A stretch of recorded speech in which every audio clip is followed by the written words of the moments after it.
Oh, well, hello there, detective. How are things downtown? Dr. Kowalski, hello. Nice of you to make time for me. Oh, digitally, at least. I was a little surprised that even homicide detectives are sheltering in place. I figured it was all door knocks and just the facts, ma'am.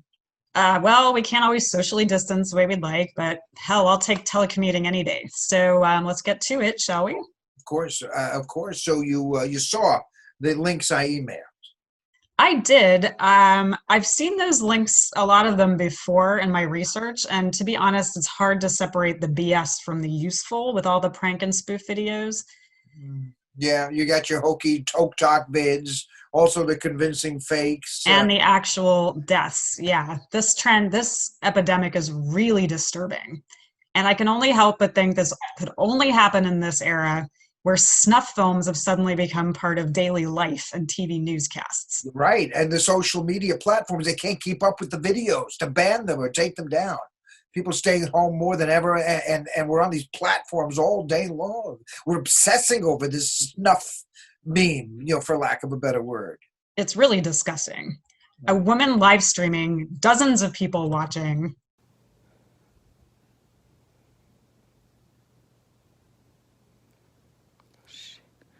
Oh shit, I think they're in there. Oh god, oh god, god. Oh, fuck.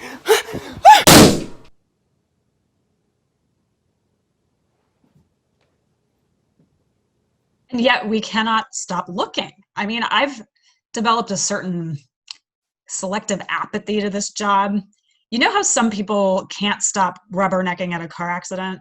Yeah. Well, I don't have that problem. There is nothing new and shocking for me to see until this mess. I don't want to look, but I have to until it's all over. And so I would really appreciate your perspective as a sociologist and social media expert. Well, I'm hard pressed to encapsulate this into a red pill phenomenon, but there are the legitimate so-called cases. You might be very aware of the pattern. Somebody dies immediately or shortly after posting a video or a picture on social media. Hi, everybody. Welcome back to Kitty Go Meow Meow. I'm Fabian Lichtenstein, your host. And for all you meow pussies out there, thank you so much for the support. Remember to like and share this video. And if you're not a meow pussy yet, remember to like and subscribe and become a meow pussy today. Now, yesterday, we unboxed Pleasy No Sneezy kitty litter. It's a hypoallergenic kitty litter that's been developed in scientific laboratories over the course of 10 years for all those people out there, like myself, who get a nice wheeze going on because of kitties. Now, I have an allergy, so I've been waiting for a kitty litter such as this for a very long time. Well, yesterday I unboxed it. I put it in a specially designed kitty litter box. Now, Mr. Knuckles did not go number 2-2 last night, but today he laid a double deuce, so I'm going to clean it up and show you how it works. Yeah, they're supposed to keep it smelling fresh. It smells okay. Pretty expensive. But let's see how it fares up in the shovel test. So far, not so good. Not really getting a sense of it being any fresher or keeping me from having any wheezing problems. Ooh. Oh, bad. This is not good. Okay, that really, I don't know if it was worth the price of admission right there, but you could try it out yourself at pleasegosneezy.com and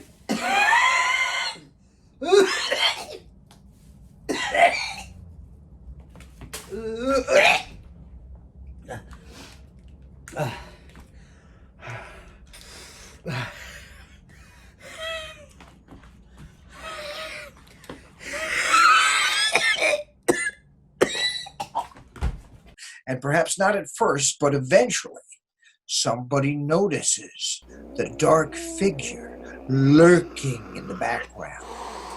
The Photobomber? What a stupid name.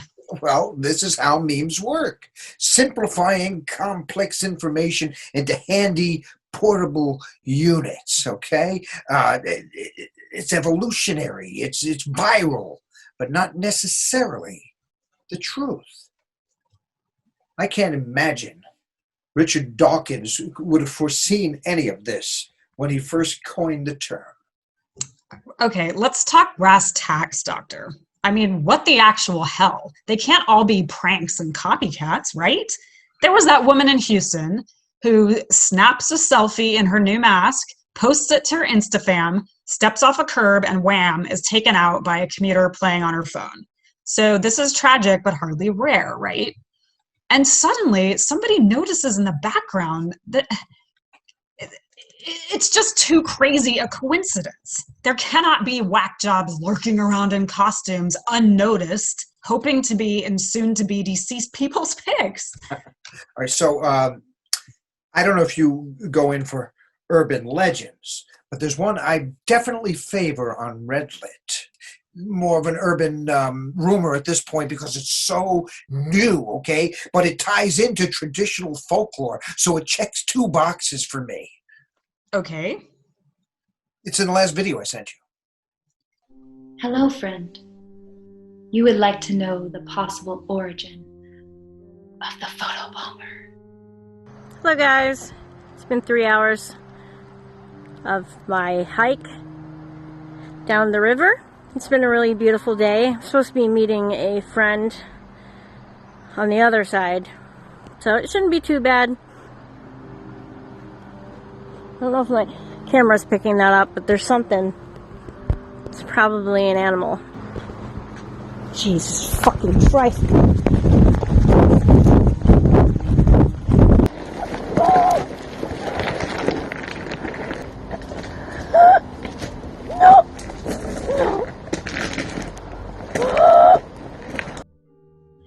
I have found in my restless research the possible origin of this specter. You may not believe this, but believe me. Do you remember Avi Grimaldi, the social influencer who was crushed to death in a freak Talkie Talk CrossFit accident? Her accounts quickly taken down, her photos deleted. Rumor has it, the photobomber made an appearance. It all started when she visited a remote chateau in northeastern France, near the town of Vimsburg, Castle Arbreton. While she was there, taking in the tour, she slipped away into one of the bedrooms and snapped a selfie. I remembered this selfie. I rendered it from memory here. But what could be interesting about this vacay selfie? Castle Arbreton, home to the Comtesse du Pré in the 18th century. She was beheaded for witchcraft. Was this the work of superstitious Catholics? Of the putain du patriarchy? Perhaps. But people said her preternatural beauty, her unchanging looks, were the pomp of the devil. They say she slew a baby with her own hands in sacrifice to Satan in exchange for eternal youth. Or should I say, the appearance of eternal youth. The day of her death was still as destined. But she schemed, shut up in her castle, seeing only the wicked and powerful men who supped upon her supple flesh. She consulted powerful black magicians and cultivated her occult expertise. Here is a drawing. In actual court testimony, one of her nieces testified that she had been initiated into the bizarre rituals of the Castle Arbreton, that the Comtesse had become obsessed with the idea of capturing her fauché, her reaper. And that's just what she did. When her hour came, late one night, she was peering into her scrying mirror. She saw the inky form of her reaper appear behind her.